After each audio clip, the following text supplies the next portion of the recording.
La mayoría de los comentaristas dicen que pudo ser, por lo que a continuación les voy a leer, que lo que le ocurrió a Elimelech y a Noemí y a su familia fue probablemente durante el tiempo de Gedeón, el juez llamado Gedeón. Por una sencilla razón, porque dice en el libro de los jueces que durante el tiempo de Gedeón, el pueblo de Israel hizo lo malo ante los ojos del Señor. Y el Señor ya les había dicho muy claramente que una de las cosas que le podían ocurrir en el futuro, que de hecho ocurrió, es que vendría hambre a la tierra. Y curiosamente, si leemos la historia de todos y de cada uno de los jueces, que es una historia de casi 300 años, muy larga, encontramos que en el tiempo, en el periodo de Gedeón, fue cuando hubo hambre. Dice que eran los madianitas, que subían de su país, subían de la parte donde ellos estaban, y dice que subían justamente en el tiempo de la cosecha y arrasaban con todo. Dejaban al pueblo muerto de hambre, el pueblo entró en una crisis económica, la gente tuvo que ir al monte a esconder en cuevas, y es cuando ellos claman al Señor y el Señor levanta a Gedeón.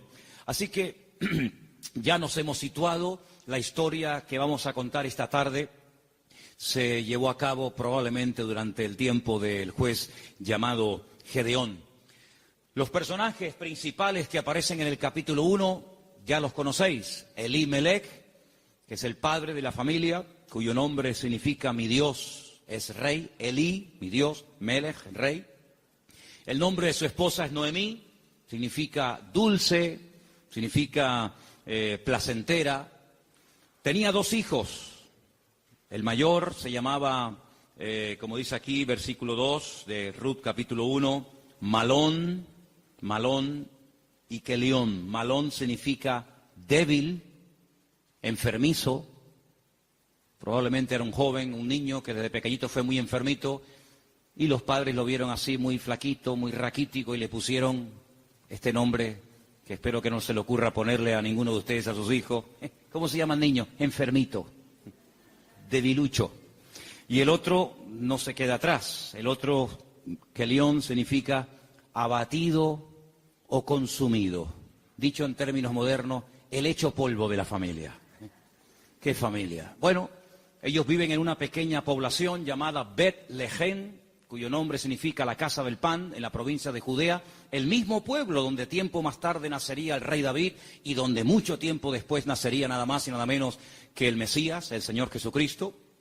Ellos ven que el país está pasando por un momento terrible, diríamos hoy en día de paro, de crisis, de pobreza, de miseria, y deciden irse a vivir al extranjero, concretamente a Moab. ¿Qué país sería hoy en día Moab? Bueno, sería el territorio que ocupa Jordania, ¿vale? Hay muchos lugares desde Israel, estando uno viajando por la carretera de Israel, que lo que separa a Jordania de Israel es simplemente la frontera natural del río Jordán y la frontera natural del Mar Muerto. Si tú estás en Israel y ves perfectamente Jordania enfrente de ti. Bueno, pues a ese país llamado Moab, en aquel momento, es donde Elimelech dice, bueno, vámonos de aquí porque aquí nos vamos a morir de hambre, no hay trabajo, no, hay hambre, hay escasez, y se van a vivir a Moab. Los moabitas, como ustedes saben, es para situarnos un poquito, los moabitas eran descendientes de una de las hijas de Lot. Ustedes se acuerdan que cuando Sodoma y Gomorra fue destruida, las hijas de Lot pensaban que el único hombre que quedó vivo de toda la tierra era su padre. Y entonces ellas deciden emborrachar a su padre, mantienen relaciones con él, y de esa manera pues la raza humana no se extinguiría.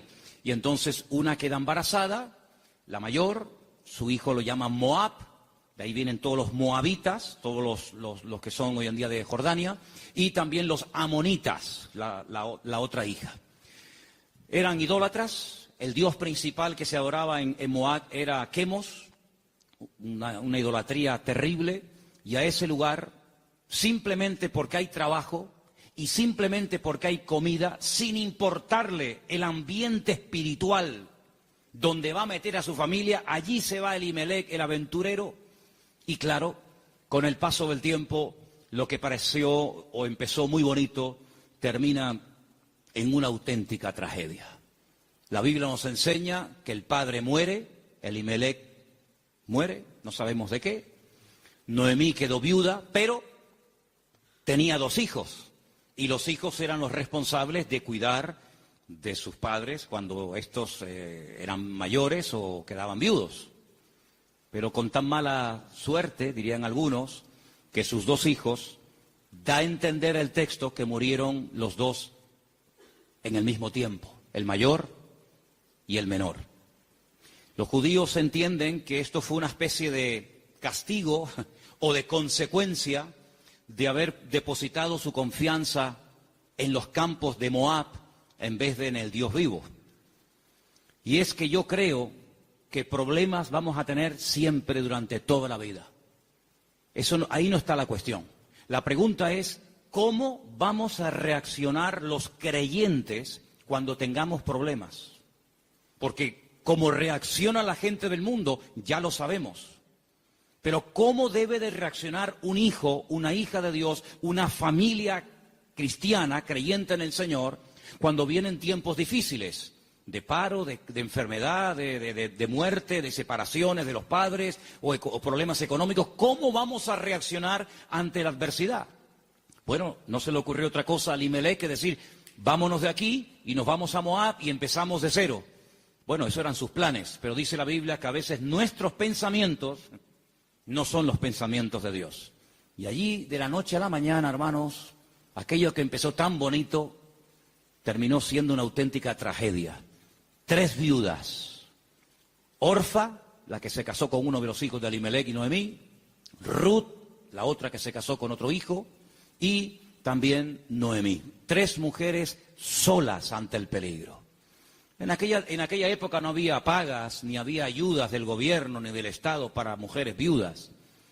Ya el Señor en su palabra, como vamos a ver en esta tarde, había organizado un sistema para ayudar a los más necesitados, a los colectivos más desfavorecidos, como eran las viudas, los huérfanos, también, como no, los extranjeros. Vamos a verlo dentro de un momento. Pero Noemí decide regresar.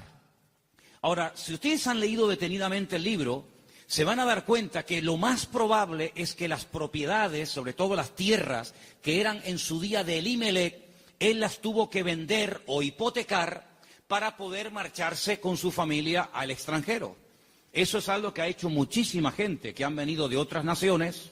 Tal vez en esta tarde hay alguien aquí entre nosotros que dice, pues eso es lo que yo he tenido que hacer. He tenido que hipotecar mi casa o pedir un préstamo a un banco o vender un terreno que yo tenía en Bolivia, en Argentina, en Ecuador, en Brasil o donde fuera para poder venir a España, a Europa y empezar una vida nueva. Evidentemente eso lo tuvieron que hacer ellas, porque después vamos a ver que efectivamente eso fue lo que pasó. Así que ya no tienen propiedades, ya no tiene marido, ya no tiene hijos y ahora no solamente está viuda, sino que ahora ya tiene unos cuantos años encima. Y el presente y el futuro es realmente terrible, terrible. Las 2 nueras le dicen, no te preocupes, nosotras vamos a ir contigo, te vamos a apoyar, te vamos a sustentar, pero hay un momento en el que Noemí se vuelve y les dice las siguientes palabras. Estamos en Ruth capítulo 1. Noemí le dice en el versículo 8 a sus 2 nueras, andad, volveos cada uno a la casa de su madre. Que el Señor haga con vosotros misericordia, como la habéis hecho con los muertos, sí, con vuestros maridos y conmigo.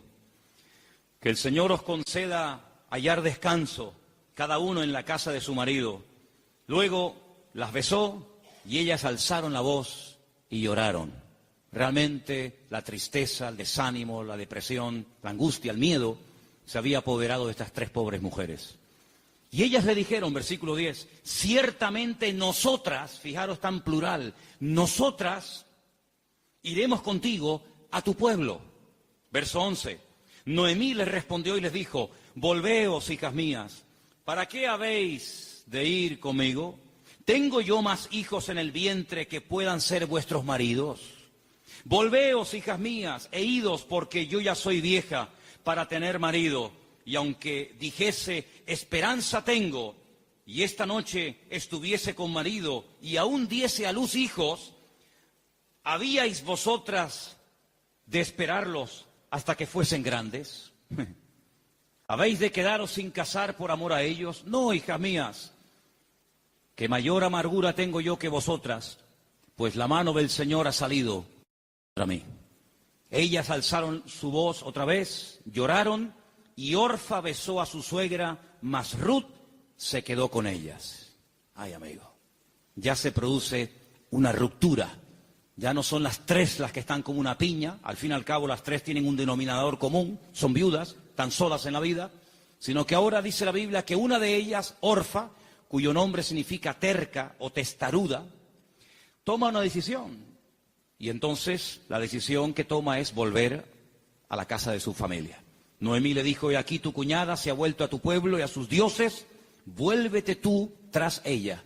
A mí me llama la atención que la Biblia destaca no solamente el hecho de que ella vuelve a su familia, lo cual en cierto sentido es lógico, ¿verdad? Y normal, sino que añade algo que es muy significativo. Dice, ella se ha vuelto a su casa, a la familia de sus padres y a sus dioses.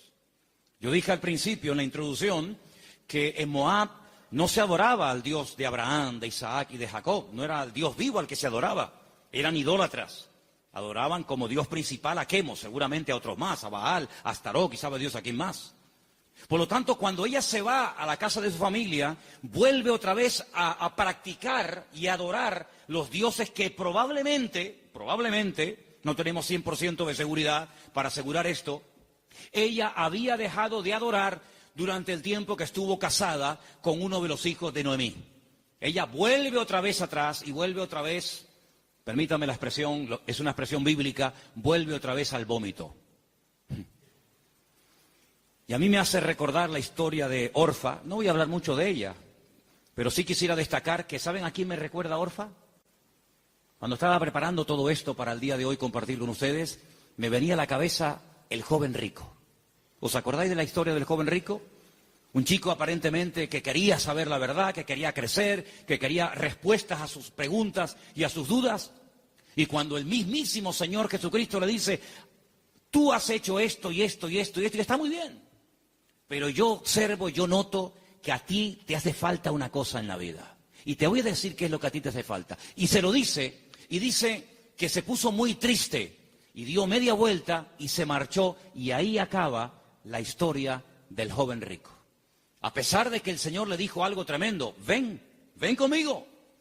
Pero él no estuvo dispuesto a pagar el precio. Viendo Noemí que una de sus nueras se ha vuelto atrás, a sus dioses, a su antigua vida, le dice a la otra que le queda, a Ruth, versículo 15, he aquí tu cuñada se ha vuelto a su pueblo y a sus dioses, vuelve tú tras ella.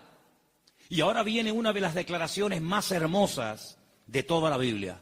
Versículos que mucha gente sabe de memoria, porque son una declaración muy profunda de lo convencida que estaba, de lo dispuesta que estaba Ruth de no dar marcha atrás. Los leo, versículos 16 y 17. Ruth le dice, no me ruegues que te deje y me aparte de ti, porque a donde quiera que tú fueres, iré yo. Donde quiera que vivieres, viviré. Tu pueblo será mi pueblo, y tu Dios será mi Dios. Donde tú murieres, moriré yo, y allí seré sepultada. Así me haga el Señor y aún me añada, que solo la muerte hará separación entre nosotras dos. ¿Cuántos dicen amén?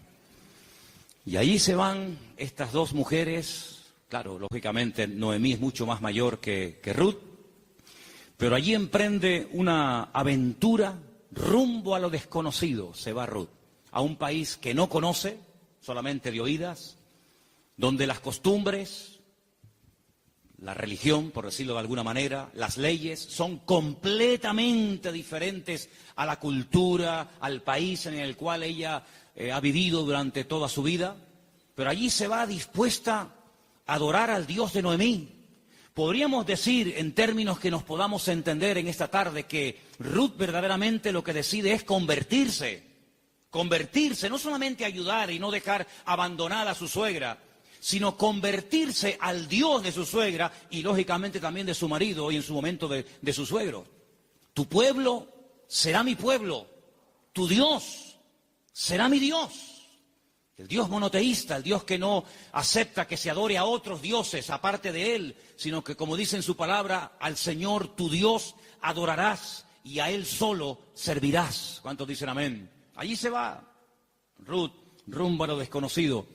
Y saben, hermanos, hay un capítulo en la Biblia, que es el famoso capítulo de la mujer virtuosa de Proverbios, que si no me equivoco creo que es el capítulo 31, el último capítulo del libro de Proverbios, que se llama La mujer virtuosa, Eshet Hayil. Y Ruth es la única mujer en todo el Antiguo Testamento que recibe el título de Eshet Hayil, que significa mujer virtuosa. Es decir, que cuando leas el capítulo 31 de Proverbios y que te habla de la mujer virtuosa, tú dices, bueno, ¿y quién es una mujer virtuosa? ¿A quién puedo ver como punto de referencia en la historia de la Biblia para saber a lo que se refiere el Señor? Ahí la encuentras en el libro de Ruth. Una mujer sacrificada, trabajadora, fiel, que es capaz de renunciar a todo a cambio de nada, aparentemente. Una mujer que incluso está dispuesta a morir en tierra ajena. Y fíjate que me llamó la atención que José, que estaba muriendo fuera de su tierra, estaba muriendo en Egipto, antes de morir dice que él dio orden de que, como él sabía y anticipa proféticamente la liberación de la esclavitud de Egipto, él da orden para que sus huesos se los lleven con ellos cuando salgan milagrosamente de Egipto. Y dice la Biblia que lo hicieron así, y durante 40 años, hermanos, los israelitas estuvieron dando vueltas y vueltas en el desierto, cargando los huesos de José hasta que llegan a Canaán y logran darle una digna sepultura. Sin embargo, Ruth no dice, cuando yo muera, por favor, lleven mi cuerpo, lleven mis huesos a Moab, sino que ella dice, donde a ti te entierren, que me entierren a mí ahí también al lado tuyo. Sí, una mujer decidida, una mujer comprometida, en otras palabras, una mujer con las ideas claras. ¿Cuántos dicen amén? ¿Cómo vamos a reaccionar frente a la adversidad? Porque si huyeron de Israel, de Betlehem, huyeron a Moab para buscar una mejor vida, ahora la tortilla se ha dado la vuelta. Ahora cuando regresan, ya sin marido y sin hijo, y con unos cuantos años encima, sola, viuda, y sin recursos, hipotecada hasta las cejas y con otra nuera que la acompaña, pues no piensen ustedes que el retorno fue mejor que la ida. Es más, dice la Biblia que cuando las vieron entrar por el pueblo de Betlehem, toda la ciudad se echó a la calle diciendo, madre mía, podríamos utilizar el refrán popular nuestro que dice, ¿quién te ha visto y quién te ve? La mujer salió, o las mujeres salían al encuentro a saludarla y le decían, Noemí, Noemí, tantos años sin saber de ti, vienes sin marido, vienes sin hijo, vienes enferma, golpeada, herida por la vida. Y ella decía, no, por favor, no me llaméis nunca más, no me llaméis más Noemí, porque yo no tengo placer, no tengo contentamiento, ya no me alegra, ya no me llena nada en la vida. Por favor, llamadme Mará, Mará, que significa mujer amargada o afligida. ¿Qué te parece? Y ahora uno dice, bueno, ¿y ahora qué? ¿Ahora qué? ¿A qué se van a dedicar estas mujeres? Ahora sí quiero que vayamos al libro de Levítico, donde hay unos versículos que pocas veces se leen, pero vamos a ver que son muy interesantes, porque en ese pasaje de Levítico, capítulo 19, del 9 al 10, no sé si ustedes lo tenían buscado, ¿no? Okay. Capítulo 19 de Levítico, vamos a leer una ley que solamente existía en el pueblo de Israel en aquel tiempo. Y es una ley tan extraordinaria, tan increíble, que fue lo que ayudó, en cierto sentido, a restaurar la vida de Ruth y de Noemí en aquel nuevo país para ella. Levítico, capítulo 19, versículos 9 y 10, el Señor dice en su palabra, cuando ciegues la mies de tu tierra, no segarás hasta el último rincón de ella, ni espigarás tu tierra segada. No rebuscarás tu viña, ni recogerás el fruto caído de tu viña. Para el pobre y para el extranjero lo dejarás, dice el Señor. ¿Qué es lo que hacía la gente? Cuando iba a coger la cosecha, arrasaban con todo. Y si se caía un racimo de uvas, o se caía una espiga de trigo, o de cebada, o de lo que fuera, daban marcha atrás y lo recogían. Y si alguien se metía en aquel campo después del tiempo de la siega, estaba pelado, no había nada. Sin embargo, el Señor dice, ustedes van a ser diferentes. Esto es una ley donde el Señor muestra su amor y su compasión por el pobre, por el huérfano, por la viuda, por el extranjero, por el que no tiene prácticamente ningún recurso para buscarse la vida, como el caso de Ruth y de Noemí. Entonces, cuando vayan a segar, no sean avariciosos, no quieran acapararlo todo. Oye, si se cae una espiga, déjala. Si hay un rinconcito que no quieres, digamos, cosecharlo, meter la hoz, déjalo ahí en un rinconcito, para que cuando ustedes terminen, pues puedan entrar los que no tienen tierra, los que no tienen trabajo, las viudas, los extranjeros, los pobres, los huérfanos, y puedan de alguna manera conseguir algo para llevarse a la boca. Y eso es lo que utiliza Ruth. Como ella sabe, evidentemente por los labios y por la influencia buena de Noemí sobre ella, le dice, vete a espigar, vete hoy a buscar la vida. Noemí, ¿a dónde va a ir la pobre? Si la pobre ya está vieja, está enferma, está cansada, está desanimada, pero allí se va Ruth. Y si ustedes han leído el libro, dice que se va antes de la salida del sol y cuando llega la noche aún está espigando en el campo. Es increíble. Ella podía haber recogido menos, pero ella está recogiendo para ella y también para su suegra Noemí. Y hay un momento en el que la invitan a comer. El dueño del terreno, un tal Booz, del cual hablaremos ahora, dice, ¿esta mujer quién es? Dice, esta es la nuera de Noemí. Lleva todo el día trabajando. Dice, denle de beber agua. Y cuando llega la hora del almuerzo, cuando llega la hora de la comida, la Biblia dice que la invitan a comer. Y ella dice que comió hasta saciarse, pero hay un momento en el que le sobra comida y en vez de tirarla a la basura, como la mayoría de la gente hace cuando le sobra comida, dice que ella la guarda. Y cuando llega a la noche a la casa de Noemí, dice que le enseña un efa.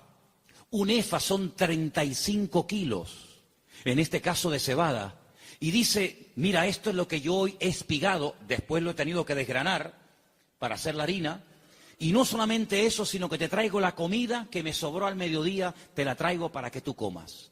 Cuando le pregunta a la suegra, ¿en qué campo tú has estado hoy? ¿Dónde has trabajado? Y le dice, he trabajado en el campo de un tal Booz y me ha tratado muy bien. Le ha dado orden a sus criados, a los jornaleros, de que no se metan conmigo, de que no se rían de mí, de que me traten bien, de que no me hagan pasar vergüenza.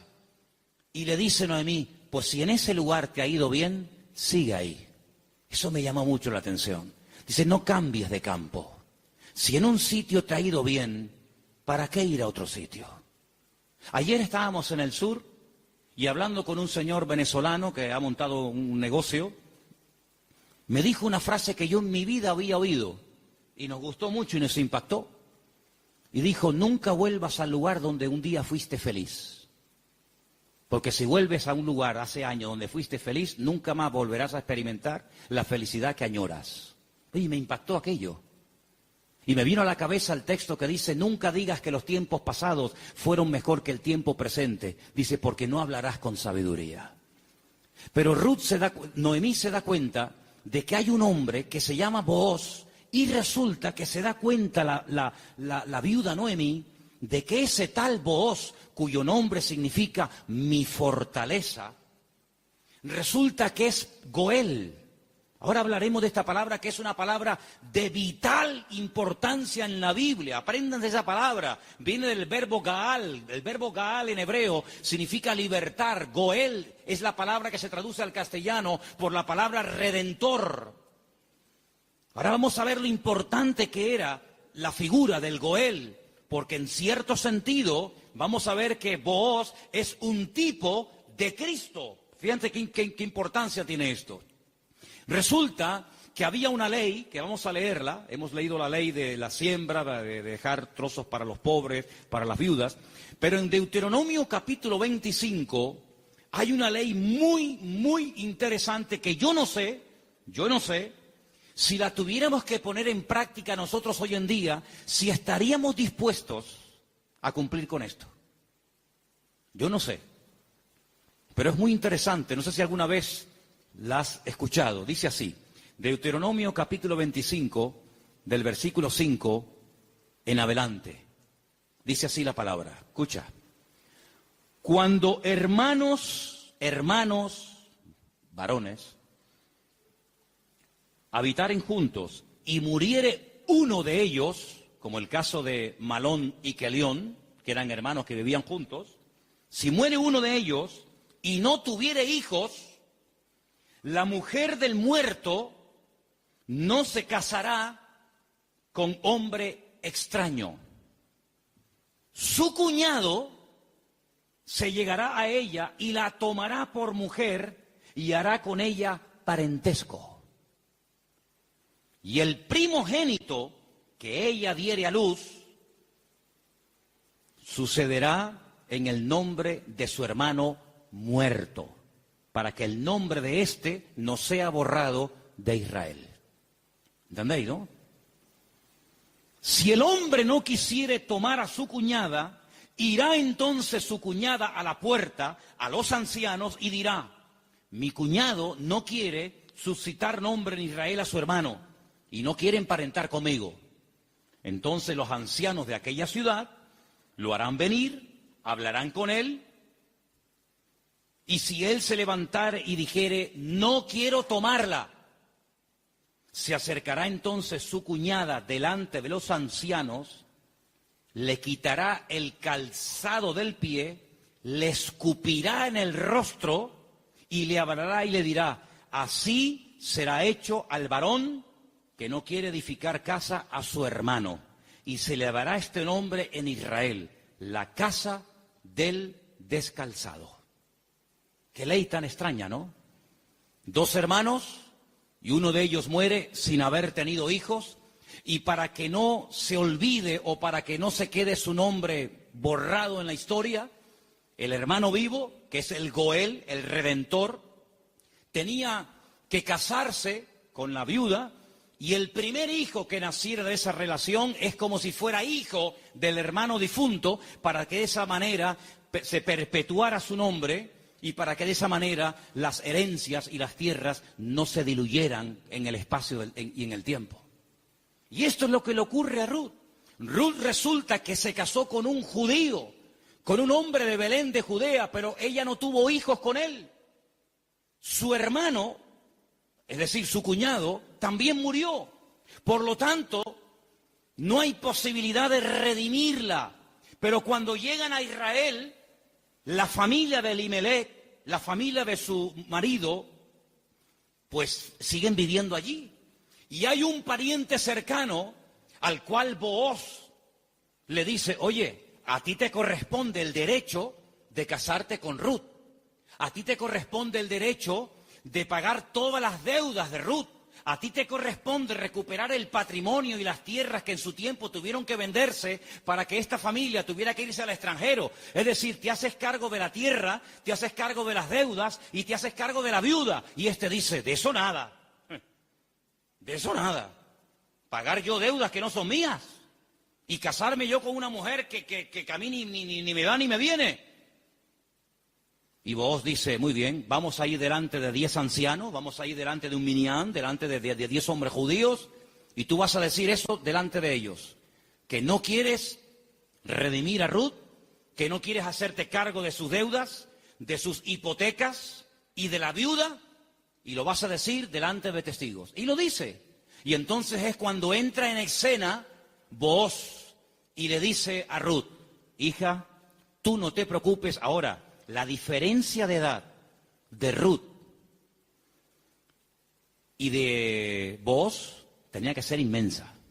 Algunos comentaristas dicen que ese pariente que rehusó casarse con Ruth probablemente era un hermano de su suegro, de Elimelech.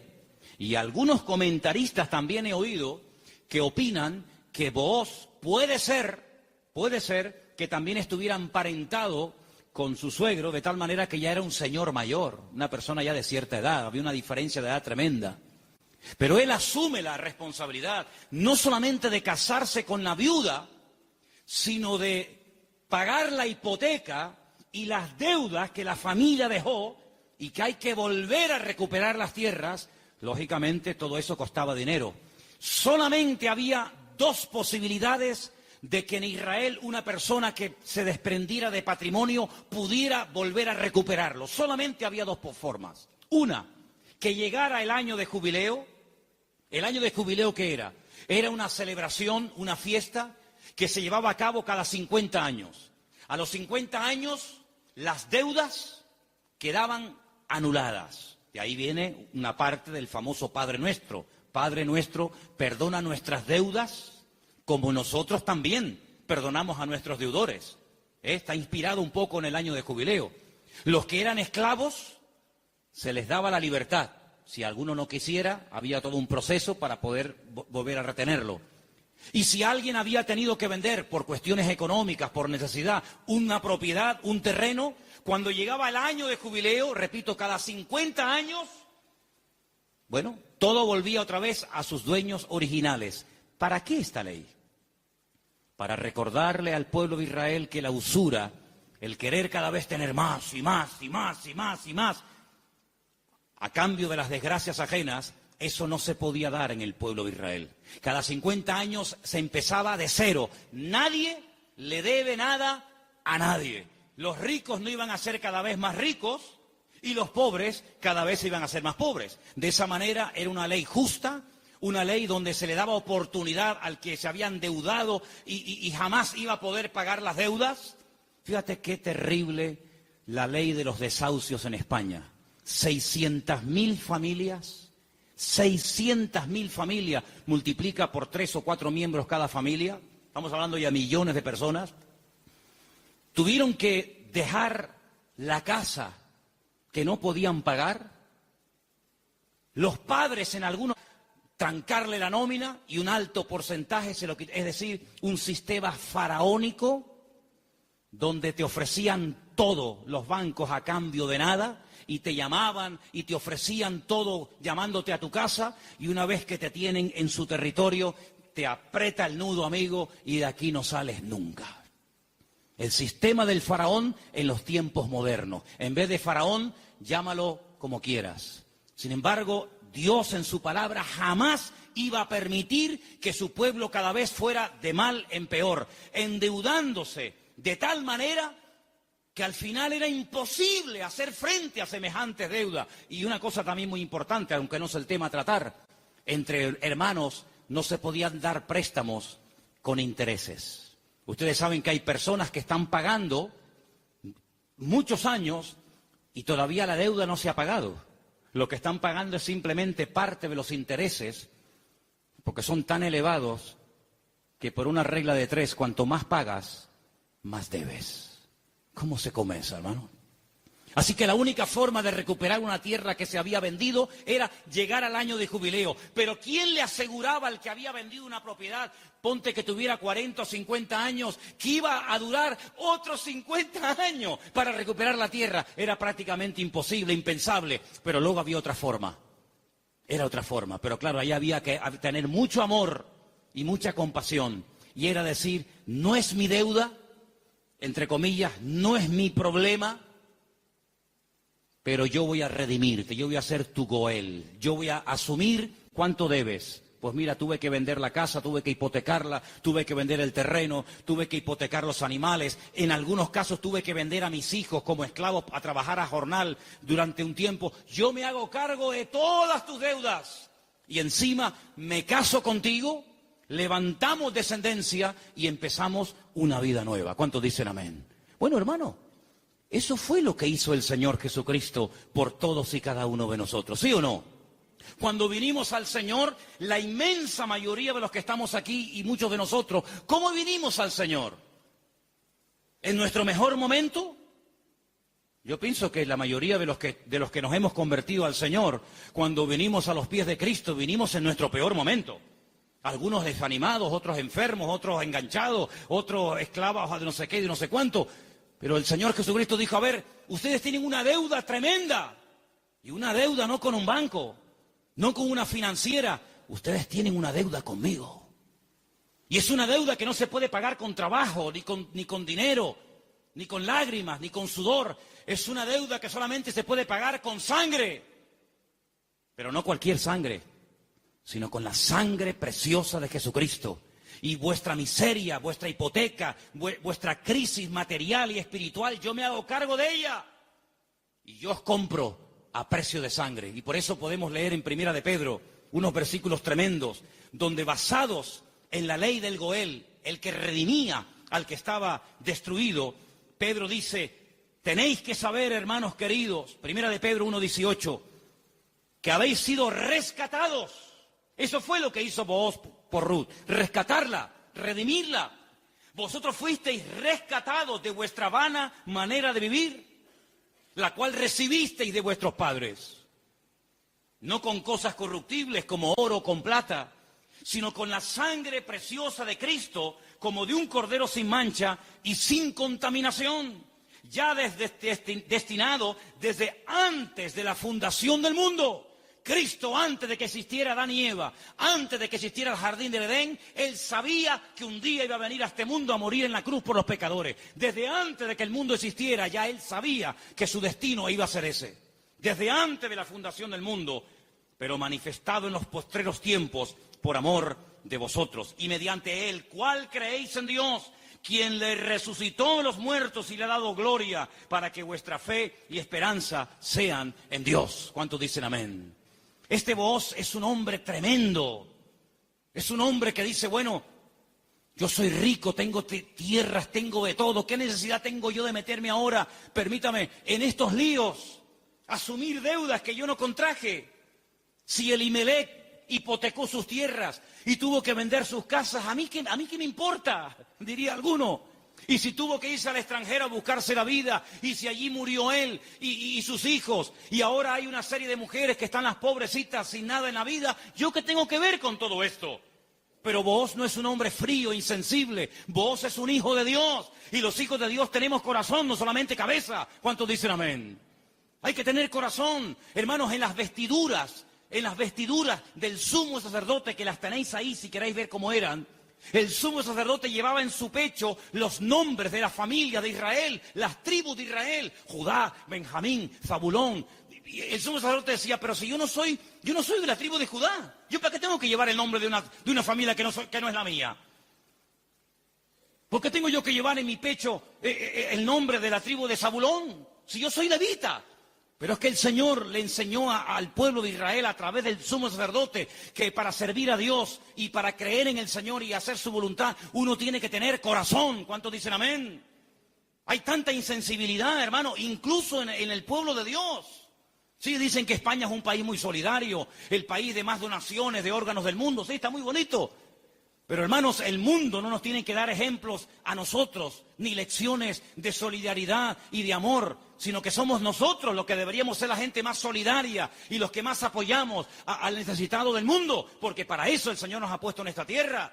Y Booz dijo, no, yo no me voy a limpiar las manos como tú que te has limpiado las manos, porque los que habéis leído el libro, os habéis dado cuenta que cuando al pariente cercano le dicen, oye, que allá hay unas tierras que son preciosas, están abandonadas, porque Elimelech se tuvo que ir al extranjero, pero son unas tierras hermosas. Este dijo, uy, estas son para mí, porque ahora junto las mías con las de Elimelech, y cuando yo me muera, mis hijos tendrán más herencia. Y tiene unos campos, y tiene unos olivares, y tiene, pero Booz le dice, pero espérate un momento. No solamente hay que recuperar tierras y propiedades, sino que aquí hay algo muy importante, y es que aquí hay una vida. Aquí no solamente hablamos de cosas, aquí hablamos de seres humanos. Qué interesante que Faraón decía, llévense las bestias, llévense los animales, pero déjenme las mujeres y los niños aquí. Qué curioso, ¿no? Interesante, ¿no? Y Booz dijo, no, si tú no quieres hacerte cargo de esta situación y no quieres coger todo el paquete, sino lo que te interesa, y renuncias, entonces yo hago acto de presencia. Y ahí entra Booz en escena, y dice la Biblia que se casan, y desde el momento en el que Ruth entra en contacto con Booz, su vida cambió radicalmente. Pero yo pregunto, ¿y este hombre tan bueno, tan solidario, con un corazón de oro, que sin comérselo ni bebérselo, se encuentra de la noche a la mañana teniendo que asumir una responsabilidad tremenda de atender a una viuda, con lo que eso conlleva, de atender también a una suegra, que no era la suya, pero que viene en el paquete también incluida, de tierras, de hipoteca? Este pedazo de hombre, ¿de dónde salió? Algunas hermanas solteras que están orando para tener un compañero, un varón en la vida, dice, pero Señor, súpleme un Booz. ¿Dónde están esos hombres? Bueno, yo no sé dónde están, pero yo te digo una cosa, yo sé de dónde salió este. ¿Sabes de quién es hijo Booz? ¿Tú te acuerdas cuando un día el general Josué le dice a 2 de sus soldados, vamos a entrar a Canaán, cosa que Moisés no logró hacer? A nosotros nos corresponde ahora entrar y tomar posesión de la tierra. Pero antes de entrar, vamos a hacer algo. Voy a mandar a 2 espías, no exploradores como los que mandó Moisés, que fueron unos inútiles, sino 2 espías. 2 hombres que entren secretamente y cuando vengan nos digan qué estrategia tenemos que emplear para atacar este pedazo de ciudad con doble muro, cerrada, imposible de conquistar. Y ahí se van estos 2 hombres. Y van y se quedan en una casa de prostitución. Y algunos dirán, ¿y cómo 2 hombres del pueblo de Israel se van a semejante lugar? Bueno, no es que fueron a pecar, sino que era el lugar donde 2 extranjeros pasarían desapercibidos perfectamente, porque por allí entraban y salían muchos. Y allí contactaron con la dueña de aquel negocio, por llamarlo de alguna manera, y la dueña una noche en una habitación les dice, yo sé quiénes son ustedes, yo sé de qué país sois, yo sé que vosotros sois israelitas, y yo he oído lo que vuestro Dios ha hecho por vosotros. Yo he oído que ustedes salieron de un país llamado Egipto y cuando llegaron a la frontera natural del Mar Rojo, que no podían avanzar y el faraón venía detrás, ustedes clamaron al Señor y el Señor les abrió el Mar Rojo y ustedes pasaron por en medio de él. Y cuando el faraón intentó meterse, el Señor cerró las aguas y murieron los ejércitos del faraón. Y ustedes entraron por el desierto, y hemos oído lo que el Señor ha hecho por vosotros, y por eso la ciudad está muerta de miedo, y ha desfallecido nuestro corazón. Yo suplico, yo ruego por amor de vuestro Dios, que cuando entréis y toméis posesión de la tierra, porque sabemos, y dice así, sabemos que Jericó va a ser tomada y conquistada por vosotros, que tengáis misericordia de mí y de mi familia. Y estos hombres se quedan sorprendidos porque esta mujer está contando las noticias de hace 40 años. ¿Tú te acuerdas de lo que leíste en el periódico hace 40 años? Bueno, algunos dirán, pero si yo no tengo más que 25. ¿Pero alguien se acuerda aquí de lo que leyó en un periódico hace 40 años? Ella lo tenía fresco en su mente. Vienen a por nosotros, nuestros días están contados. Esta tierra no nos pertenece. Vienen los hijos de Dios. Viene el Dios de Abraham, de Isaac y de Jacob. Tengo que tomar medidas preventivas. Tengo que salvar mi vida y la de mi familia. Y los espías le dicen, vamos a hacer algo.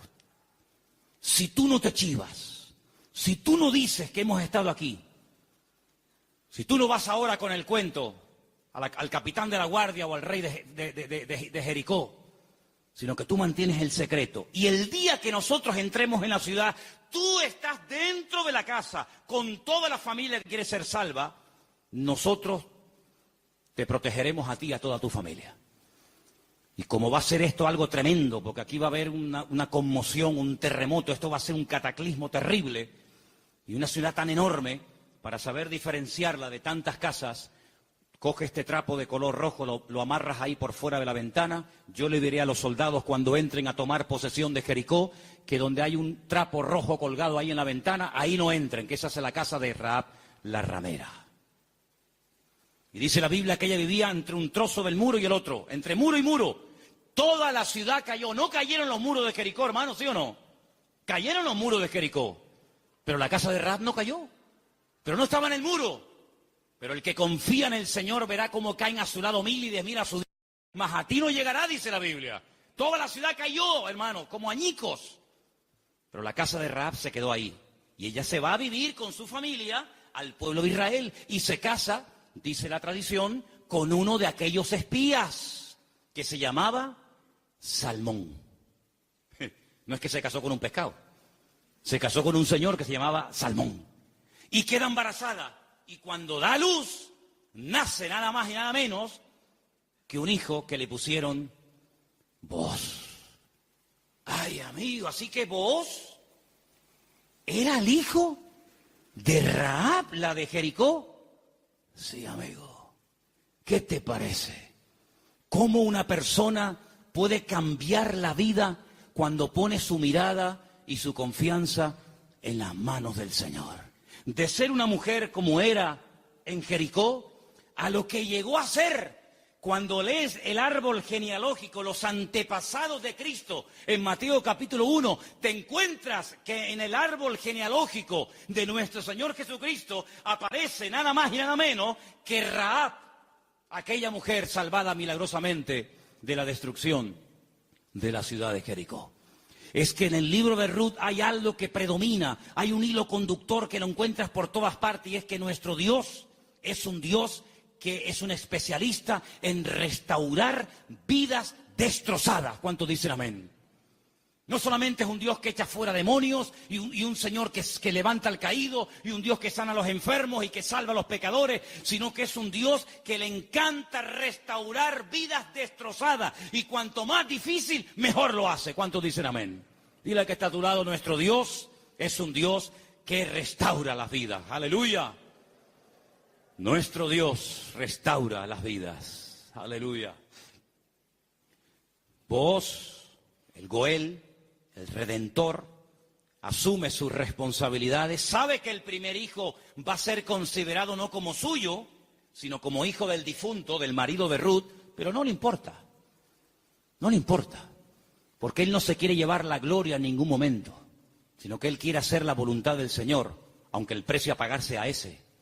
Y por querer preservar el nombre, la memoria, el recuerdo del primer marido de Ruth, este hombre pasa a la historia por ser un gran hombre de Dios. ¿Te das cuenta? Lo que uno siembra es lo que uno cosecha. ¿Cuántos dicen amén?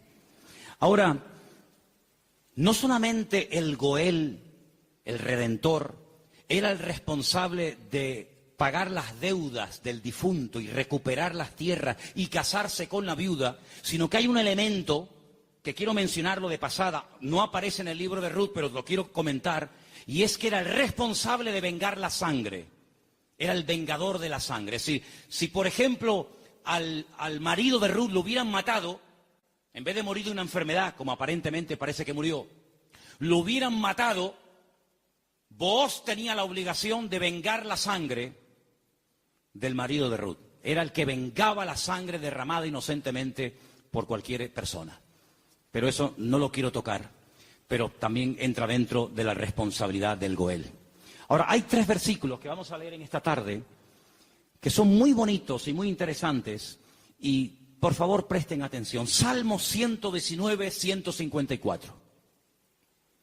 Defiende mi causa y redímeme, vivifícame con tu palabra. Vuélvelo a leer otra vez, por favor. Defiende mi causa y redímeme, vivifícame con tu palabra. La figura del Redentor, la figura del Goel, estaba tan impregnada en la cultura judía, en la cultura bíblica, que los salmistas, los que escriben salmos y otras porciones de la Biblia, conociendo la importancia de este personaje tan trascendental para poder restaurar vidas destruidas, se inspiran en esa figura, y entonces el salmista, que seguramente es el autor del Salmo 119, el rey David, dice: redímeme, sé tú mi Goel. Fíjate qué importante era la figura del Goel en aquellos tiempos. Proverbios 23:11, por favor. Porque el defensor de ellos es el fuerte, el cual juzgará la causa de ellos contra ti. Ahí está, el Señor haciendo las veces del fuerte, del protector, del que cuida, del que redime, del que ayuda a levantar al que ha tropezado y caído. Realmente es algo realmente extraordinario. Y el último texto, Isaías 41:14. No temas, gusano de Jacob, oh vosotros los pocos de Israel, yo soy tu socorro, dice Jehová, el Santo de Israel es tu Redentor. Amén. El Santo de Israel es tu Goel, es tu Redentor. Él es el que se va a encargar. Ahora, hermano, déjeme que les diga algo. El Goel, el Redentor, ¿de qué se hacía cargo? ¿Solamente de la viuda? ¿Solamente de las deudas? Se hacía cargo de todo. El primero renunció porque quería parte de la tierra, pero no quería asumir la responsabilidad de casarse con la viuda. Booz dice, no, todo o nada. Las deudas, las hipotecas, lo que se perdió y también de la viuda. Y hermanos, el Señor Jesucristo, cuando ha venido a nuestra vida, ¿de qué se ha hecho cargo? ¿De perdonar solamente nuestros pecados? Bueno, gloria a Dios, si solamente hubiera hecho eso el Señor, perdonar nuestros pecados y prometernos la vida eterna, bueno, gloria a Dios. Pero es que hay mucho más que eso. Es que con la salvación, con la conversión, no solamente va incluido el perdón de mis pecados, sino la protección física y espiritual de mi vida.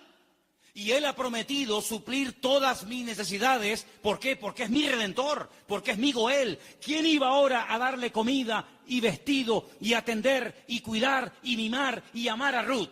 Pues tú, que para eso te has casado con ella, el Goel, el Redentor. Bueno, pues eso es lo que el Señor ha hecho con nosotros. En ciertos sentidos, como que se ha casado Dios con su pueblo.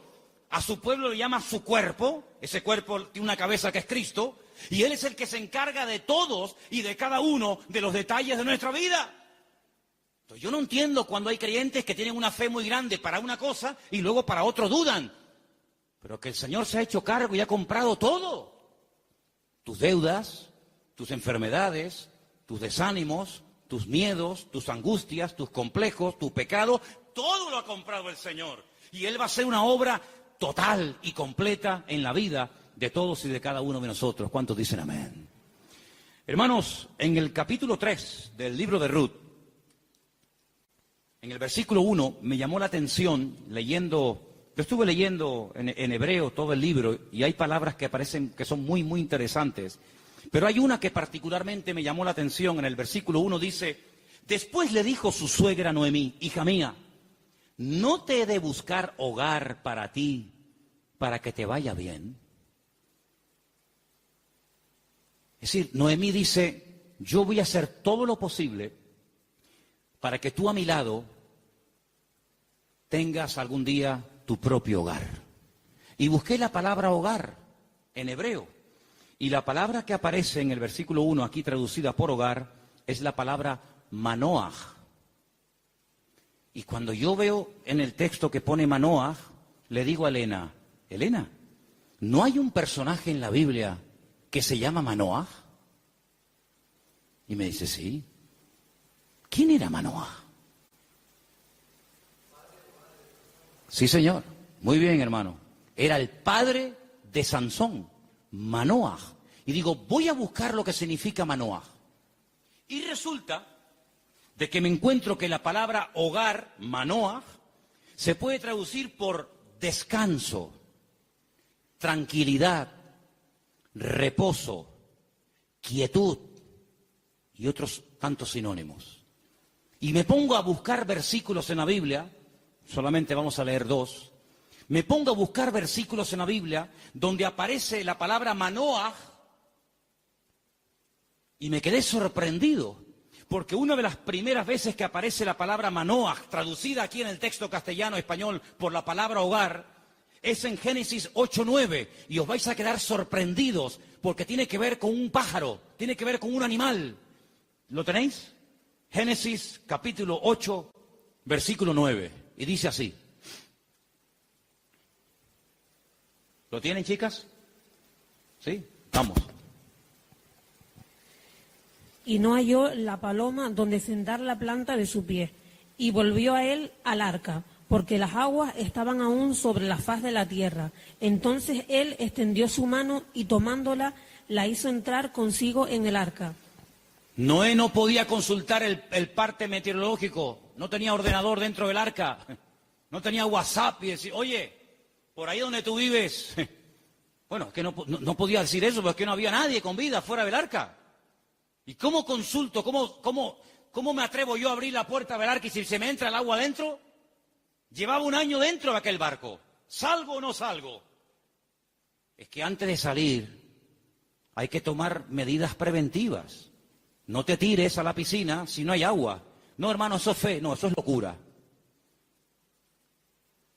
Eso no es fe. Usted va a la piscina y está vacía. Entonces, hermano, el justo por la fe vivirá. Y yo le diría, descanse en paz, hermano. ¡Pum! Ahí se quedó el hermano. Uy, le falló la fe. No, le falló la cabeza. Eso no es fe. Eso es un disparate. La fe no es locura. La fe es certeza. Es convicción. No es disparate, ni locura, ni emoción, ni sentimiento. Es seguridad de que lo que voy a hacer, mi Dios me ha dicho que lo haga. Ahora, una cosa es que el Señor me diga, tírate a la piscina, pero no hay agua. Si tú me lo dices, yo me tiro. Pero si tú no me lo dices, yo no me tiro ni loco. ¿Cuántos dicen amén? Muy bien. Noé dice, la única forma de comprobar es mandando una paloma. Y dice que abrió la ventana, la única ventana que había en el arca, suelta la paloma, y dice que la paloma no halló lugar donde reposar. Claro, estaba todo anegado en agua, todavía no había bajado el nivel de las aguas, y ahí aparece la palabra Manoah, no había reposo, no había un lugar donde poder decir, bueno, aquí me quedo, y aquí crío mis polluelos, y aquí me hago mi palomar, y no sé qué, no sé cuánto. No había, ¿por qué? Porque las circunstancias todavía no estaban preparadas para salir del arca. Y otro versículo muy conocido, que ustedes se lo saben de memoria, donde aparece la palabra Manoah, es en el Salmo 23, versículo 2. Veamos si queréis el 1 y el 2. Salmo 23, 1 y 2. Que se lo saben de memoria, ¿sí o no? Que dice, vamos, dale.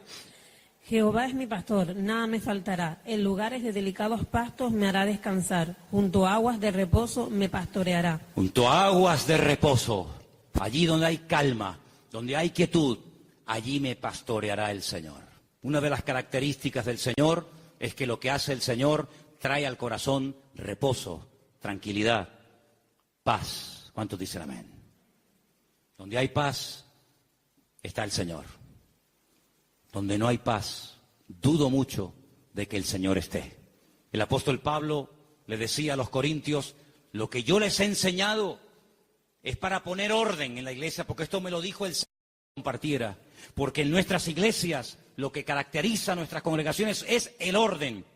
Pero si alguien quiere ser contencioso, allá él. Por lo tanto, hermanos, lo que Noemí le está diciendo a su nuera, Ruth, es que el anhelo de su corazón es que Ruth logre tener algún día un reposo, que logre tener un sitio de tranquilidad donde sea feliz. Y por eso se traduce por la palabra hogar. Y yo pregunto una cosa, ¿y tu hogar cómo está esta noche? ¿Tu hogar es un lugar de reposo? ¿Tu hogar es un lugar de calma y de quietud y de paz? Porque si no lo es, la culpa no la tiene Pedro Sánchez, que dimitió ayer. ¿O también se la vamos a echar a él? La culpa no es de la izquierda ni de la derecha. Cuando no hay Shalom Bay, como dicen los judíos, cuando no hay paz en el hogar, ¿quién tiene la culpa? La cabeza. Así que la responsabilidad principal del hombre en el hogar es traer paz al hogar. Y si no la hay, ya sabes lo que tienes que hacer. Entra en tu aposento y tu Padre que te ve en lo secreto te recompensará en público. Si no tienes recompensa en público, es porque hace mucho tiempo que no estás en lo secreto, en lo escondido con Dios. ¿Cómo reaccionamos ante la adversidad? Es el título del mensaje de hoy. ¿Cómo reaccionamos cuando algo va mal? Siempre tenemos la tendencia de echarle la culpa a algo o a alguien. Si no es el pastor, es la mujer del pastor.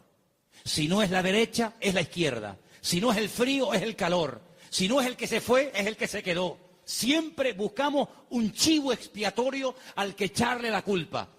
Noemí, hay un momento cuando ella regresa del extranjero que le dice a la población de Betlehem: no me llaméis Noemí, porque la mano del Señor se ha vuelto contra mí. La mano del Señor no está contra ninguno de sus hijos. Simplemente que hay un trato, hay circunstancias, hay situaciones en la vida por las cuales tendremos que pasar, nos guste o no. Pero no tenemos que tener ningún temor, porque lo que permita el Señor en nuestra vida, todo absolutamente está bajo la mano y el control de nuestro Dios. ¿Cuántos dicen amén? Y eso fue lo que consiguió Ruth. Un hogar de paz, de quietud y de calma. Y quiero terminar leyendo unos versículos del libro de Ruth, capítulo 4, versículo 11, que fue la bendición que pronunciaron, la bendición que le dieron a los que se casaban ese día, a Ruth y a Booz.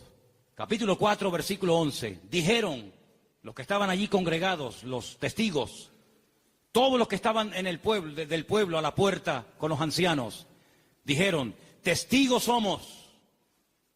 El Señor haga a la mujer que entra en tu casa como a Raquel y como a Lea, las cuales edificaron casa de Israel, y tú seas ilustre en Efrata y seas de renombre en Belén, y sea tu casa como la casa de Fares, el que Tamar dio a luz a Judá, por la descendencia que de esta joven te dé el Señor. Y Booz tomó a Ruth, y ella fue su mujer, y se llegó a ella, y el Señor le dio que concibiese y diese a luz un hijo. Y hermanos, los últimos versículos del libro de Ruth dicen así, el verso 21, Salmón, el papá de Booz, es decir, el suegro de Ruth, engendró a Booz. Booz engendró a Obed, que significa servidor, el que sirva al Señor. Qué bonito, ¿eh?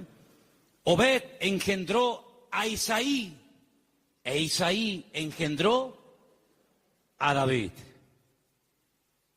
Luego, si no me equivoco, Ruth fue bisabuela, ¿sí?, del rey David. ¡Qué cambio, hermanos! ¡Qué cambio! ¿Cómo empieza el libro? Una familia destruida, una familia que no sabe a dónde disparar, que no sabe a dónde irse. Miseria, hambre, he tenido que hipotecar la casa, he tenido que vender los terrenos, sin nada. A la aventura, ¡ala! Nos vamos a Moab. Y sin tener en cuenta que el Señor prohibía categóricamente la unión entre el pueblo de Israel y otras razas. Resulta que sus hijos, hombre, claro, ¿con quién se casaron Kelión y Maleón? ¿Con quién se casaron los hijos de Noemí y los hijos de Elimelech? ¿Con quién? Pues con mujeres del país donde fueran a vivir.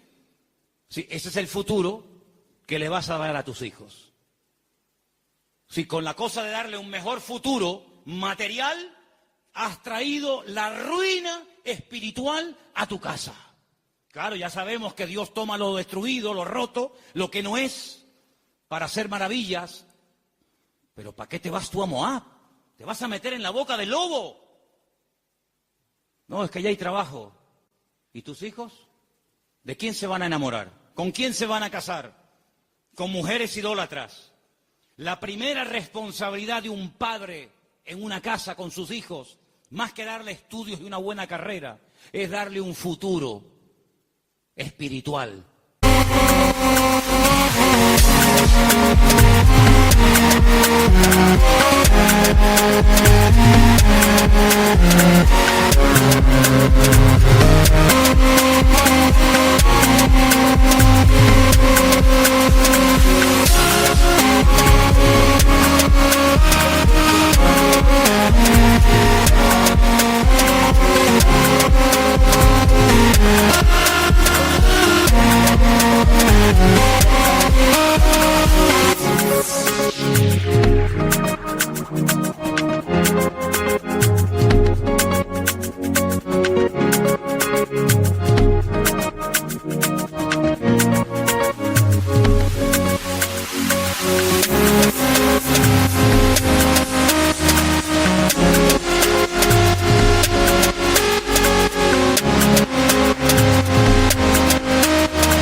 sus hijos.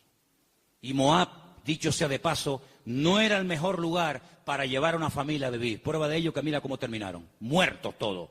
Todos terminaron muertos, del padre hasta el hijo mayor y hasta el hijo menor. Gloria a Dios que por ahí aparece la misericordia del Señor y que a través de Booz la familia vuelve a remontar vuelo y vuelve a recuperar el ánimo y la esperanza. Pero hermanos, no es tiempo de experimentos.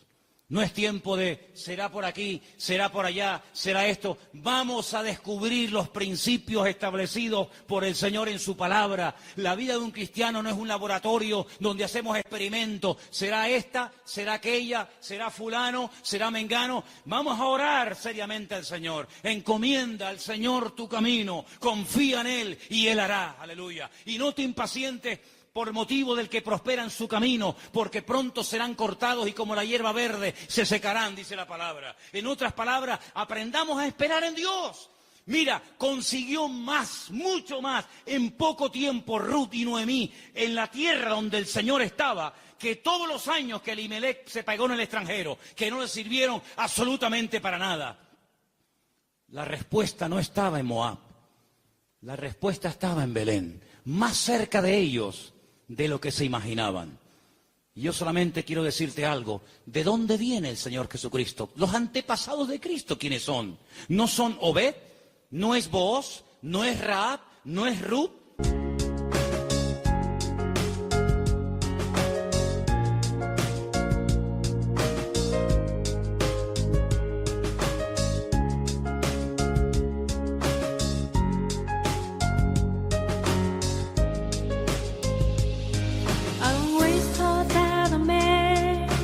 Fall in love with, but so be my best friend. I am glad that it's so it is. I am glad that it's so it is.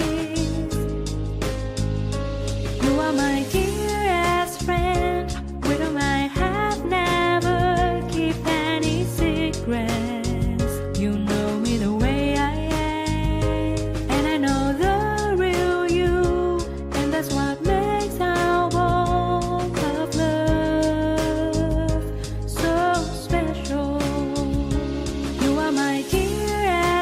¿No es el rey David? ¿No es la tribu de Judá? ¡Claro que lo es! Luego, fíjate tú cuando una persona hace, como dice la Escritura, las cosas decentemente y con orden, las bendiciones que a corto y a largo plazo pueden llover y caerle a la vida de esa persona.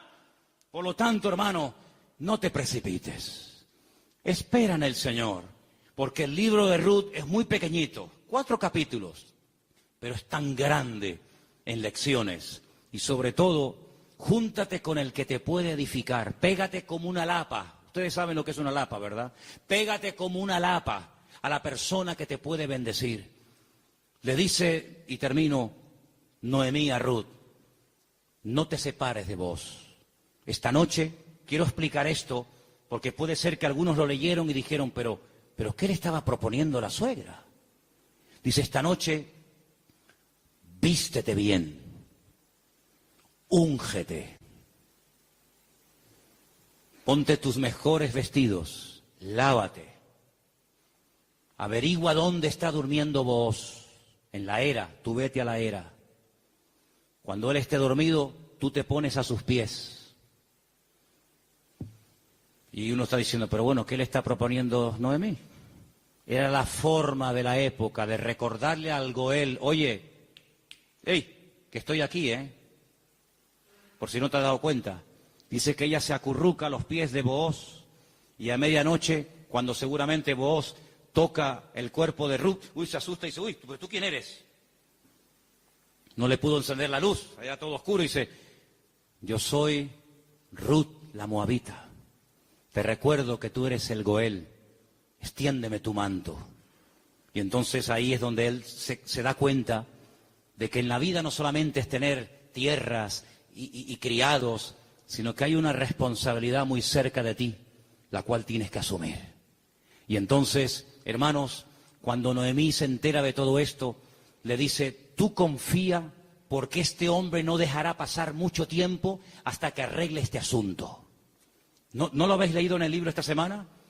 Tú ahora confía, tú ya has hecho tu parte. Claro, tú no puedes ir sucia a la presencia de Booz. Cuando tú vas a presentarte ante la presencia del Señor, tienes que lavarte. Lo que hacía el sumo sacerdote, lavarse afuera en el lavacro, las manos, los pies, el cuerpo, para luego entrar a la presencia del Señor. Tú haces exactamente lo mismo que hacía el sacerdote, pero tú lávate. ¿Por qué? Porque si tú vas oliendo mal y quieres conquistar y quieres llamar la atención a Booz, sí, se la vas a llamar, pero se la vas a llamar mal. Vas a decir, oye Ruth, ¿no te podrías lavar un poquito, por favor? Vístete bien, arréglate, haz tu parte. Y tú tranquila, tú ya has hecho lo tuyo. Yo te aseguro de que este hombre no dejará pasar mucho tiempo hasta que este tema sea solucionado. Hermanos, si esa era la confianza que tenía Noemí en Booz, al ser un hombre de Dios, que al percatarse, al estar informado de una situación que solamente él podía solucionar, ¿cuánto más nuestro Padre Celestial nos dará las cosas que nosotros pedimos y pedimos con fe si sabemos esperar en Él? No dejará pasar mucho tiempo el Señor hasta decir, yo asumo mis responsabilidades y mi responsabilidad es ser tu pastor, proveer tus necesidades, cuidarte y protegerte todos los días de tu vida. Si Booz se encargó de Ruth, ¿cómo no se va a encargar nuestro Goel, nuestro Redentor, nuestro Rey de Reyes y Señor de Señores, de tus hijos, de tu esposa, de tu trabajo, de tu salud, de tu familia, cuando Él es el Señor Todopoderoso que todo lo sabe, todo lo conoce y ni siquiera hemos abierto la boca y ya el Señor sabe lo que mi vida necesita? Por lo tanto, ese fuerte aplauso a nuestro Goel, a nuestro Redentor, a Él la gloria. Él cuida de mi vida, aleluya. Fuerte ese aplauso al Señor. Él cuida de nuestra vida, hermanos. Amén.